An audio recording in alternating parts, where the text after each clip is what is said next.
What's up, Eagles Nation? What's going on in NFL world? How you doing, division rivals? This is Steven Hyder with Gate City Sports Channel, the sports channel where the cerebral NFL fan comes for about 10 minutes of daily content.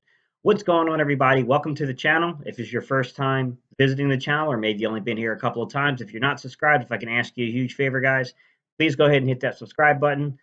It helps a lot, guys. It keeps us motivated. It makes me keep pushing out videos because I feel like, hey, this thing's pretty successful when people actually give a crap. So, hey, subscribe if you're not subscribed. That's what I'm asking for.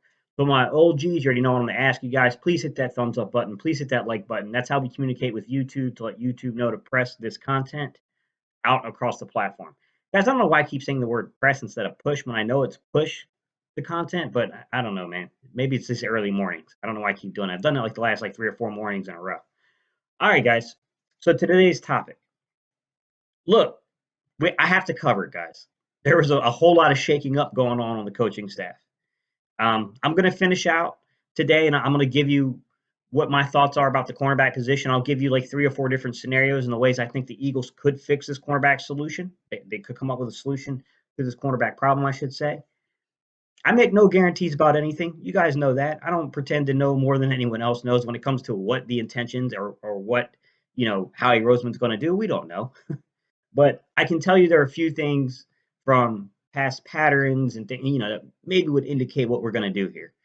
All right, guys. So the big earth-shattering news that happened is we ended up bringing in 2 new coaches. We elevated a new coach with a new title.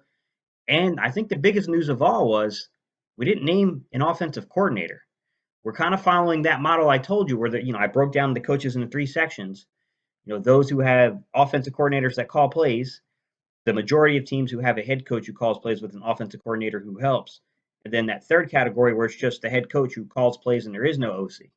Well, it looks like we're now joining the ranks of that third group where we have a head coach, no OC, and we got a lot of other guys just kind of contributing. I'm going to be honest with you guys. I wouldn't look too much into this. In the end, it doesn't matter because most of these OCs that are not calling plays, they're only calling a 2-minute offense or something like that. They're basically serving the same role of what we're doing. They're just still giving them the title of OC. The majority of the NFL teams are kind of switching to this model. This is kind of the new advancement of the NFL. This is what's happening. All right, y'all. Let's jump into today's content. Press Taylor reportedly will become the passing game coordinator. That's an in-house promotion. Let's just address the elephant in the room, guys. If I'm not going to criticize the moves. I'll tell you straightforward. Were these the moves that I would have liked to have seen? No. But I'm not going to sit here and say that this is going to fall on its face. You got to give guys a chance once they're promoted to the positions. So a lot of people weren't thrilled when we hired Frank Reich a few years ago. So I got to give it a chance to see if it works or it doesn't work. It's not what I wanted to see. I think the most disturbing part about all this is the timing of it. Because if these were going to be your moves, if Press Taylor was going to be elevated to passing game coordinator, if you're going to bring in Rich Scangarello as your, I'm assuming quasi like assistant coach kind of role, so he's going to kind of probably help coach the quarterbacks. He'll probably play a role in kind of trying to help like bring in some fresh ideas when it comes to the offense. And then you're going to bring in another really, really young guy, in Andrew Breiner, guy who's from Central Pennsylvania, by the way, I'm going to assume he's probably going to coach wide receivers because he played wide receiver in college. He's coached wide receivers very early on in his career, although he spent most of his time recently coaching quarterbacks. I guess the question is, why did we wait until after the Super Bowl to name this? Is this just, it's a bad look. It's a really bad look because this could have been made weeks ago. These moves could have been made weeks ago. There's really no reason for hesitating on making these particular moves. My understanding was the Eagles had a lot of interest. And these are just reports that I've read, okay? It's not like I have a line to Graham Harrell, guys. But reports that I read said the Eagles were very interested in Graham Harrell, and he likely would have been named the offensive coordinator. What I understand is it's been heavily misreported that Graham Harrell turned the Eagles down because he wasn't interested in the job, and that's not what happened. From my understanding is, guys, that Graham Harrell turned the Eagles down for the same exact reason that James Urban declined to interview. The Eagles' timetable was ridiculous. We took too much time to make a decision. When these guys were being given the time frame or the timeline that the Eagles were thinking about those searches, a lot of head coaches said, "Go, you know what, yourself," because now you're putting us in a bind. If you're going to wait until after the Super Bowl to make your decision on whether or not you want to pluck a guy from our staff, we're not cool with that because now you're putting us in a predicament to have to go out and identify someone to replace them if we don't have a guy in house that we can easily promote to that position, which I understand the perspective of other head coaches. Like, I get why James Urban said, "Nah, man, like your timeline is it's not okay. Not going to do that." I get why Graham Harrell was like, "Okay, look, man, everyone enjoys getting a cup of coffee or a cup of tea with an NFL organization and getting the opportunity to interview, especially if you're on the college ranks. But there's no way I'm going to sit around on my hands for this long waiting to know whether or not I have the job." That's what I understand was the biggest problem with the Eagles. It was the timeline that we put out there, that it was a very unacceptable timeline. And I got to be honest with you, I don't know where to place the blame on it. That's Howie Roseman. That's a lot of strikes going against Howie Roseman. I think Howie Roseman's going to need to be reeled back a little. If it's Jeffrey Lurie, then I don't know what we do there, guys, because Jeffrey Lurie owns the team. It's not right for us to tell him to go sit his ass up in the press box and shut the hell up. But at the same time, for the love of God, shut the hell up and go in the press box. You're not a football guy. Stop. You don't understand what you're doing. It's a tough situation, guys. None of this is comfortable. None of this is comfortable. I'm not going to lie to you. This is not a comfortable situation. Now, do I trust that we understand how to identify coaching talent? I do. I do. Because look, for as bad as Mike Groh was at times, which, I heard that Mike Groh was contributing with the first like 12, 15 plays of the game, that game plan aspect to it. I do think that at times we may have over criticized him for his role because I do think some of the play calls were pretty damn good. The execution was bad. And at times I do think that we had a rightful gripe against him that sometimes there are particular games you can look at and you can go, what the hell were we doing? Now, with that said, I'm not going to sit here and tell anybody that this was an ideal situation for any offensive coordinator to step in when you keep losing pieces on the football team. I think the Eagles' biggest problem is personnel. It's health. It's availability. If you keep guys healthy and available, I think almost any jackass is going to look good in this offense, to be quite honest. Um, that's the problem. We got to figure out this personnel question.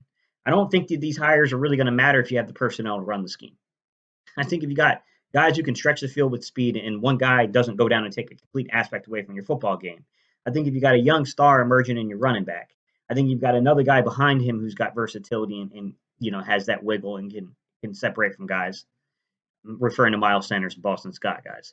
I think if you find a short yardage back and a guy who can block on passing downs on third down can step up and blow a linebacker up in the hole. I think if you add those elements with a big possession guy, you got two great tight ends. The personnel offensively will look really good. We got a couple little things that got to work out on the offensive line there. We need some depth on the interior line, but I do see, it's there. We just need to stay healthy. That's the biggest problem we've had.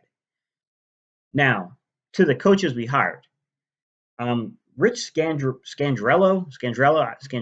I don't know how the hell he say his name, guys. We definitely went out there and we're seeking guys with quarterback experience. That seems to have been exactly what we were targeting. Guys who have experience coaching quarterbacks. And, Rich was credited with not only developing Jimmy Garoppolo, and let's be real, early on in Jimmy Garoppolo's career in San Francisco, he looked really good before those injuries. He didn't look quite as good without Rich this season. I mean, they went pretty far and they achieved a lot, but he didn't look so good without him as his quarterback coach. A lot of controversy around Rich Scangarello. I mean, there was some conflicting reports from Joe Flacco, which I'm going to be honest with you guys. I tend to take Rich Scangarello, and I'm not just because he just came to the Eagles, but Joe Flacco is just not Joe Flacco anymore. Like the guy, we watch those games. You can't blame people when you're missing the reads. That's on you, the quarterback. But when Drew Lock stepped in, I thought Rich Scangarello did a pretty damn good job with Drew Lock. So I do like him from the standpoint of him being able to help with Carson Wentz. And I do think this is a very big indication that we are probably likely going to give Carson Wentz more responsibility. I think that in a very sly way, these are good moves because I do think Carson Wentz is going to get more responsibility in this offense. Andrew Breiner is just like Press Taylor, man. He's a young dude. Andrew Breiner is 35, Press Taylor's 32. Rich Scangarello is 47, guys. So Andrew Breiner, he went to high school out in Hershey. I'm assuming he went to Hershey High. We all know it's a really, really good school. I mean, hell, I didn't even live in Pennsylvania. I lived in Delaware, and I know it was a good school. Um, from what I understand, is he played wide receiver at Lock Haven University. He coached his first coaching job was at Lock Haven University. He also coached at Allegheny College. One of my favorite names ever, the Allegheny College Gators. Because when I think the Allegheny Mountains, I think Gators. Look, this seems to be a pattern in the NFL where we're getting guys that don't have a lot of coaching experience. We look for offensively, we're looking for these young, brilliant offensive minds. While on the defense side of the football, you look for more experienced guys who have been around the league for a while. I don't know why that particular dynamic is happening, but it is a dynamic that is happening across the NFL. Andrew Breiner, he played wide receiver there. He coached wide receivers at Lock Haven, and then I think he started coaching quarterbacks when he got to UConn. I think when he got to UConn and then Mississippi State, he coached quarterbacks before he became basically the OC. He's been the passing game coordinator there for a while, so we're adding a lot of people with a lot of experience with the passing game, being a pass game coordinator and working with quarterbacks. So to me, you're bringing in three minds instead of one, basically, is what's happened. Um, I'm going to give it its chance. Like I said, would these have been the moves that I would have liked to have seen? No. I think you should have adjusted your timeline. And I think you should have, gone with a James Urban or a Graham Harrell over these guys. But you got to give them their shot. I think the only really disappointing part to this, to me, is that you passed over Deuce Staley now twice for other internal hires. And these guys don't have the track record that Deuce does. I know we can argue about the fit with Doug Pederson, but it's still Doug's offense. Like Deuce is fully capable of designing passing plays. He's fully capable of designing running plays. I mean, the guy was a good position coach. I mean, we don't know that means you'll be a good coordinator, but I don't know, man. This sits wrong with me to elevate Press Taylor. I know we didn't really elevate him. He's just a passing game coordinator, but I don't know that Deuce Staley's going to see it that way, and I think that could be a problem because I think we just sealed our fate that if I'm Deuce Staley, I'm not signing back here again. I need to get out somewhere else to where I could advance my career. It's clearly not going to happen in this city, even though I may love the city or whatever. It's just not going to happen. All right, guys. That's my thoughts on this coaching staff stuff. We also had members of the medical staff that were let go. They weren't fired per se. They didn't renew the contracts. Um, that seems to be where the blame is falling now to where we're looking at some of these soft tissue injuries that we brought in this chief medical, officer who examined everything over the course of the year, and I guess he felt like it was more due to, this sports science people that were inside that program more so than the, you know, physical therapist or even like the strength and conditioning coaches. But it is what it is, guys. We're moving on there. We were warned there was going to be a lot of shakeup, so it looks like the front office is definitely kind of changing a little bit. So we'll see if it keeps evolving now. We have Andrew Berry gone. Two of the members of that sports science department are gone. I wouldn't be surprised to see us add another analytics person. And also, obviously, I anticipate us replacing those medical officers basically to come in. All right, y'all. Let's talk about corners. All right, guys, on this topic of cornerbacks, if this is the first video you've watched of me talking about cornerbacks, I highly suggest you go back and look at my video about free agent cornerbacks that are available, and then go look at my James Bradbury video. I talked about trade avenues. Go back and watch some of those other videos, and you'll see why I feel the way I feel about some of these players. Guys, I don't just make willy-nilly predictions. Like, I study film, and I look into the advanced analytics on players before I make recommendations on players, just to make sure I'm not being fooled by a player's reputation versus their actual performance. So, highly suggest you check that out first. All right. I think the first avenue is we spend money in free agency. Listen, we have a lot of money to spend, don't get me wrong. But we also got to account for we have a lot of money to spend this season. We have to look at the projected salaries going forward. We need to be a little careful because Carson Wentz's salary will escalate as the season progresses, the years progress, I should. And we also got to think about are there guys currently on the roster that we want to sign to extensions? We could also create a little more cap space too by asking guys to restructure on a few deals. I mean, there's a lot of different avenues here, guys. But generally speaking, we're anywhere from what I understand from 40 to 50 million in cap space. The last time I looked, I wanted to say it was like 43 mil, but I still think there are some moves, roster moves that can be made that will free up even more, you know, cap space and push us towards 50 million, from what I understand. All right. That doesn't make us we don't have the highest cap number, by the way.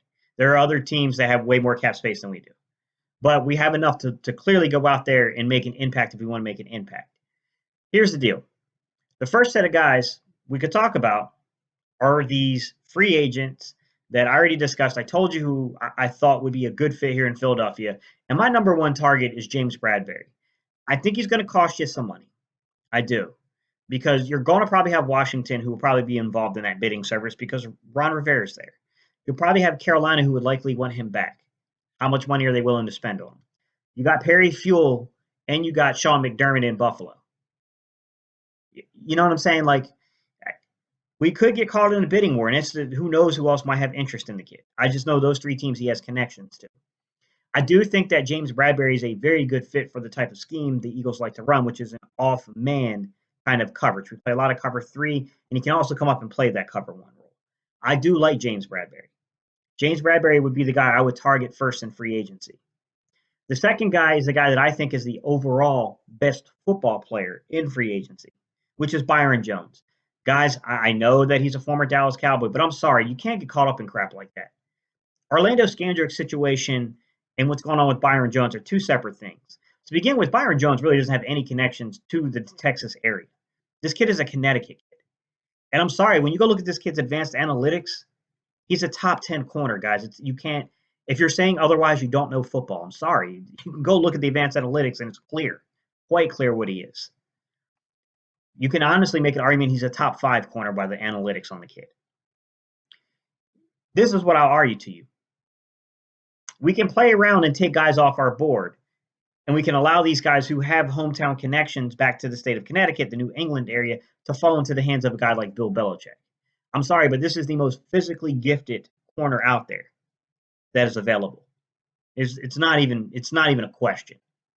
Now, my hesitation with Byron Jones comes down to cost. This guy's going to command money. How much money do the Eagles really want to invest in the cornerback position? That's where I get a little iffy. Me personally, I mean, if the asking price is between 10 and 13 million on a guy like Byron Jones, I would probably heavily be in on it. I'm not too sure that number isn't going to creep over 13 million though, guys. And if it starts going over 13 million, I start getting cold feet personally. Okay. The next player is a player that I think will demand some attention because people are going to watch his film. They are going to look at his advanced analytics. And I got to tell you, I think he's a good football player. But that third guy, in my opinion, in this scenario number one, where we go and we seek a free agent, basically, is Kevin Johnson of the Buffalo Bills, formerly of the Houston Texans. Kevin Johnson's still fairly young guy. He's like 27-ish, somewhere in that area, guys. He's got ideal height. He's got ideal length. The kid is a very good coverage quarterback. You have scouts in Buffalo that were straight up saying that Kevin Johnson was their second best coverage cornerback, only trailing Tre'Davious White. He is in a log jam in Buffalo. You got Levi Wallace on one side. You got Tre'Davious White on the other. I don't think he really wants to bounce inside and play a whole lot of nickel. I think he wants to be on the outside. And you know what? A scenario like we got going on in Philadelphia, we can offer him an opportunity to compete and likely win a starting position in our secondary. This is a guy that was not, I don't think he's going to cost you anywhere near $10 million. I would say that he's probably, I mean, I don't know his exact value, guys, but I'm going to say he's probably between 3 or 4 million all the way up to maybe 8 or 9 million. So we're in that area of a season. I mean, it just depends on how much competition there'll be for this guy. But there's a whole list of guys. So, that that would depend on it. Now, you in scenario one, I have us getting a free agent cornerback. One, maybe two, who knows, but at least one. The second part of this would be we need more than one player. So we have to go to the NFL draft. And inside of the NFL draft, guys, I think if you go James Bradbury or you go Byron Jones, then you don't have to look so early for a corner. You can pretty much take the best available player. That wherever you're sitting in the draft, whoever that guy is that's being undervalued, you go and pick him. You don't have to worry about a position of need, especially when it comes to the secondary if you're adding one of those two guys. Now, what I will say is if you add a guy like Kevin Johnson, I still think you got question marks in the secondary. I still think Kevin Johnson's a good football player, and I would love to add him here. With that said, I don't think Kevin Johnson makes you feel like you have to take a corner in the first round, but I certainly still think you're looking earlier rounds, in the first 3 rounds if you got Kevin Johnson. I still think because you still have a lot of uncertainty with Kevin Johnson on one side, Sidney Jones and Russell Douglas fighting on the other side for a spot. In that scenario, I still think you have to go earlier in the draft. But this is scenario one for me. Let's go into scenario two. Scenario two, guys, is essentially we're going to be heavily involved in the draft looking for corner help. Doesn't necessarily need to have to be first round, but probably first, second round. And I think that's where we would see the Eagles maybe backing away from some of these free agent targets that you see, being mentioned throughout all these videos, guys. But then you start seeing the Eagles really start looking towards and working out guys like C.J. Henderson, right? A Christian Fulton out of LSU, a Trayvon Diggs, right? There's just so many other guys we can go here, guys. I mean, so many different ways we could go in terms of other players that we could add to this fold. I mean, you can look at the kid out of Ohio State, Arnett. Damon Arnett would be a good player. You can look at Bryce Hall out of UVA. There's a lot of different, players we could get in this particular scenario. But essentially, we would be looking to add more through the draft than we would be looking to add through free agency or any other avenue. And that would be in line with what we've seen the Eagles do. I'm just hoping that we at least make a move that's as insignificant but still significant at the same time when we talk about players like adding a guy like, essentially Kevin Johnson and then going and seeking a guy maybe in the second or third round of the draft. If the look, I'm gonna tell you, there's a point where you walk away from some of these corners. If the asking price starts getting crazy on corners in free agency, by all means, back away. I can understand the Eagles going first, second, third round in the draft, spending a pick or maybe 2 picks on the corner position to try to resolve it. But I do think you have to be careful in this draft because I only think there's on the outside corners. I really only think there's about maybe 12 to 14 guys that have a chance. Not that they'll all be good players in the NFL, but have a chance underneath the right system with the right coaching staff to develop into very good football players. So I do think that target window gets really small past the third round. So that would be, in my opinion, option number 2. All right, ladies and gents. Option number 3. Option number 3, I think, really comes down to 2 scenarios. Number 1 scenario is before the draft, we try to make a play in free agency and the asking price just gets too high on some of these guys. We know there's good corners out there and James Bradbury and some of these other guys. We couldn't just make it fit with guys like, Jason Verrett or there's a whole list of free agents that you could get into that some of them are a little bit more on the veteran side, 29 and 30, and have had significant injuries they're coming back from. But nonetheless, there are a lot of guys in free agency. But the market could get expensive. If that market gets expensive, the third option I can see the Eagles doing prior to the draft would be a trade. Looking at a guy like Darius Slay, right? Maybe even taking a shot on a guy like Casey Hayward Jr., who's a vet, right? Or going young. I'm a big fan of Carlton Davis out of Tampa Bay. I mean, if you can find a way of prying that guy away from Tampa Bay, go do it. The third option to me would be sticking your head out there if you're the Eagles and trying to pluck away one of these guys from another team. And Adoree Jackson, who I do think is, I'm not completely sold on. I know he's had good seasons prior to last season, but last season was a really down year for Adoree Jackson. So I do think there are concerns there. But the Eagles could obviously go and make a trade for a player. Now,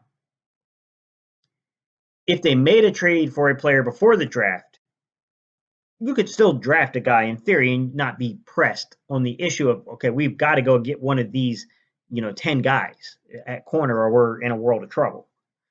You can take a flyer on a guy later in the rounds that think could turn into something special, right? Um, you can look at a guy like Asante Samuelson, who's out at Florida State, and you could go and try to get you a developmental piece. There's the kid that's out there in Notre Dame who's really good. You could then go and get a little more creative in the draft if you do it that way. The second part to the trade thing could be if you miss in free agency, you miss your targets in the draft. Now you're looking through the trade market, and that's where I think things could get a little icky because then I think the Eagles are kind of getting more in desperation mode to add some talent to that defensive backfield, and teams will sense that, and they're probably going to make you pay a premium for guys that might be good football players, but you're probably going to overpay for them at that point in terms of draft picks you'd have to give up. All right, y'all. That's the third scenario. Now, I'll give you what I think would be two. I'll give you two, okay? Two best case scenarios for me, like what I think would be the best case scenario. Okay, best case scenario number one for me. The Philadelphia Eagles are able to successfully in free agency sign a guy like James Bradbury, Byron Jones. Okay, that level of talent, okay? And then later on in the draft, they're able to get a guy like a Troy Pride Jr. out of Notre Dame. Sante Samuelson, who's playing down there at Florida State, a developmental piece who's got ball skills, they've got talent, but probably not going to be the first 3 rounds of the draft unless they just have phenomenal combines. Which I'm not going to say won't happen, guys. I'm just saying without a phenomenal combine and pro day, it's not going to happen currently. They're going to be after the 3rd round period. That would be to me the most ideal situation because you got to solidify a guy that you can depend upon, and you can go get a developmental piece to add into this young secondary with us and still kind of keep things together with a fairly younger secondary that can play football. I mean, that would be to me the most ideal situation. Ideal situation number two to me, you're able to go get a young guy and pry him away from a team via trade, like a Carlton Davis out of Tampa Bay. Okay. You're able to go get that young guy. And then you can also go into the draft again looking for guys who might fall in value. Maybe a Bryce Hall slips into the 4th round. Maybe a Damon Arnett slips deep into the 3rd round, into the 4th round. That, or you can still go and target Troy Pride Jr. or Asante Samuelson out there in Florida State. Then you can play the value game if you're able to go get a young guy like Carlton Davis from Tampa Bay. Or, worst case scenario, you're able to go get a veteran like Casey Hayward Jr. who has some dependability. He's not, I'm not going to be like, yeah, we got Casey Hayward Jr., but at least I understand where the Eagles are going. Or you get probably the best case scenario in terms of the trade value for a guy who's kind of falling into the line of a veteran, which would be Slay. You're able to go get Darius Slay. So that would be kind of like the second option to me is being able to do that and find value in the draft afterwards. In my last scenario, guys, this is the last like best case scenario for me is you're able to either get a guy like Kevin Johnson in free agency and then still go in that 1st or 2nd round and really pull out a quality cornerback, a Christian Fulton, right? A Trayvon Diggs, Florida Gators cornerback C.J. Henderson. To me, those would be another ideal situation for the Philadelphia Eagles in terms of draft capital, using it correctly, and still getting a free agent who's not going to break the bank on you. All right, guys, that's all I got for you today. Just question of the day. You guys let me know. What is your ideal situation? I mean, there's a part of me that would love to add a Byron Jones, or a James Bradbury, that level of talent just for the relaxation of knowing that there is someone with a track record. But I also know that that's going to cost. And if you need to upgrade at linebacker, if you need to upgrade on your defensive line, if you need to upgrade to wide receiver, like somewhere, some way, you got to find savings. So there is a part of me that also kind of really is favorable to like Kevin Johnson, bringing in a Kevin Johnson and then targeting those guys. If you can get a Christian Fulton to fall in your lap, right? If you can get a C.J. Henderson to fall in your lap, if you can get a Trayvon Diggs, if you can get any of those type talents to fall into your lap, Damon Arnett, any of these guys, right? Bryce Hall, getting these great values. Later in the draft, maybe you pick up a Troy Pride Jr. Then I kind of see the merit there because you're not overspending on the position and you're adding talent at the same time. But question of the day, how would you address it? What is your ideal situation here at cornerback? Who are you picking up in terms of free agency?